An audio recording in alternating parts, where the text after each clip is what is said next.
As the seasons passed, Nala grew taller and stronger, her muscles honed from relentless training. Her prowess as a warrior sharpened with each sunrise, her movements fluid and instinctive. The girl who once hid behind pillars, wide-eyed and eager, was now among soldiers, her spear slicing through the air with precision. Her eyes gleamed with fierce determination, yet Nal realized strength and skill alone weren't enough to make her a true leader. Leadership required wisdom, patience, and balance. Her father, the king, saw this and brought in General Kofi, a veteran whose loyalty to Zazzau was legendary. He taught Nal not just to lead armies, but to govern with compassion and strategize for the future. Her true training had only just begun. The palace courtyard buzzed with energy, the rhythmic clash of wooden swords and sharp commands of warriors filling the air. Sweat and dust swirled in golden sunlight, kicked up with every strike. The steady beat of swords echoed through the stone corridors, a symphony of preparation for coming battles. In the center stood Nal, her stance grounded, muscles coiled like a spring. Her eyes locked on General Kofi, whose calm, deliberate movements mirrored his sharp gaze, tracking her every shift. Undeterred, Nal gripped her sword firmly, sweat trickling down her brow. This was more than training, a test of skill, discipline, and leadership, with every clash bringing her closer to her destiny. Good, Nala. Your strikes are strong, but they lack patience. A true warrior doesn't rely on force alone. You must learn to anticipate your opponent's moves, to think before you act. Kofi's words hung in the air like the thick, oppressive heat of midday, settling over Nala as she stood, her chest heaving from exertion. Her limbs burned with fatigue, her hands gripping the wooden training sword tightly. Sweat trickled down her face, and she wiped it away, eyes focused on Kofi. His voice was steady, deliberate, each word carrying the weight of experience. It wasn't just about brute strength or speed. Those could only take a warrior so far. True mastery, true leadership required something deeper. Strategy, patience, knowing when to strike and when to retreat. Control over not just the body, but the mind. Nala absorbed it all, realizing that these lessons would guide her, not only in battle, but in ruling her kingdom. You have the heart of a lion, Nala.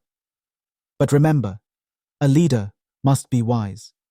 You must think not only of yourself, but of your people. Nal nodded slowly, the weight of Kofi's words sinking deep into her chest, filling her with a newfound understanding. It wasn't enough to be a warrior for personal glory or accolades. That was never the true path. She realized now that her purpose was far greater.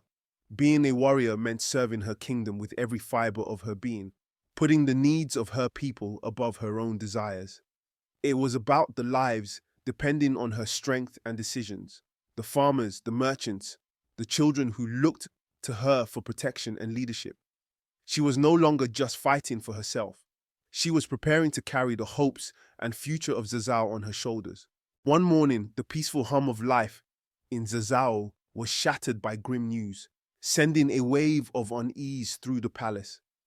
Word spread like wildfire. Neighboring kingdoms were amassing their forces, preparing for an invasion. The once distant threat now loomed large over the kingdom, casting a shadow over every conversation.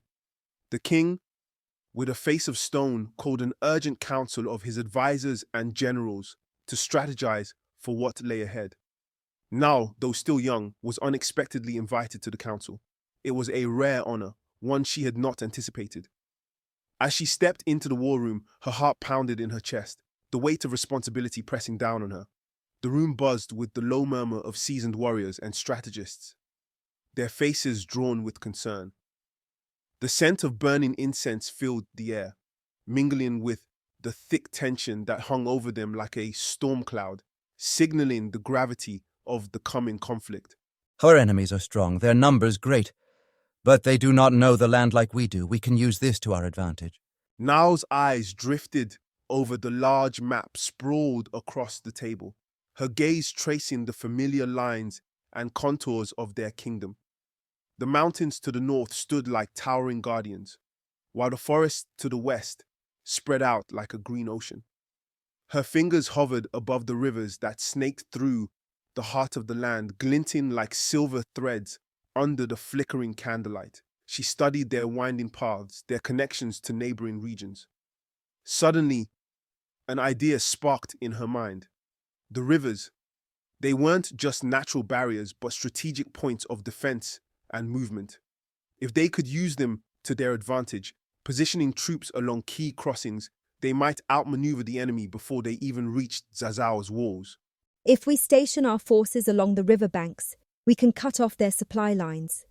Without food or water, their armies will weaken before they even reach us. The room fell into silence as murmurs and discussion stopped abruptly.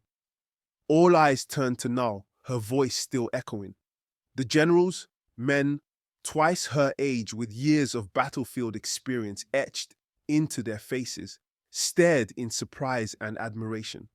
Some exchanged glances, impressed by the young princess's sharp insight. Her idea had cut through the tension, offering a glimmer of hope. Beside her, the king's stoic face softened into a proud smile. His eyes gleamed with pride, not just at her bravery, but her growing wisdom. This moment confirmed Nal was already proving herself a leader. You are wise beyond your years, my daughter. We will follow your plan. In that moment, Nal felt a profound shift within herself. The true essence of leadership revealed itself, no longer defined by the sharp edge of a sword or the might of a warrior's arm, but by the power of a mind capable of protecting her people. It wasn't just about fighting on the battlefield. It was about outthinking the enemy, using every resource at her disposal to safeguard her kingdom. Her strategy, born from careful observation and quick thinking, could save countless lives. For the first time, she fully grasped the weight of the responsibility she would one day bear. The crown wasn't just a symbol of royalty, it was a mantle of duty, a promise to defend her people with not only strength but wisdom. She felt its invisible weight settling on her shoulders, and yet, in that moment, she knew she was ready to carry it. Nal's plan was in motion, and the once bustling city of Zazzau thrummed with quiet urgency. Soldiers, moving with precision, took up strategic positions along the riverbanks, their armor gleaming in the fading light. Every warrior knew their role, guided by Nal's strategy. The air hung heavy with anticipation as the distant rumble of hooves and marching feet grew louder. From the palace walls, Nal stood with her father, watching enemy banners rise like dark shadows against the sky. The tension was palpable, but Zazzau was ready. Nala's heart raced, but her resolve remained firm. This was the test of her leadership.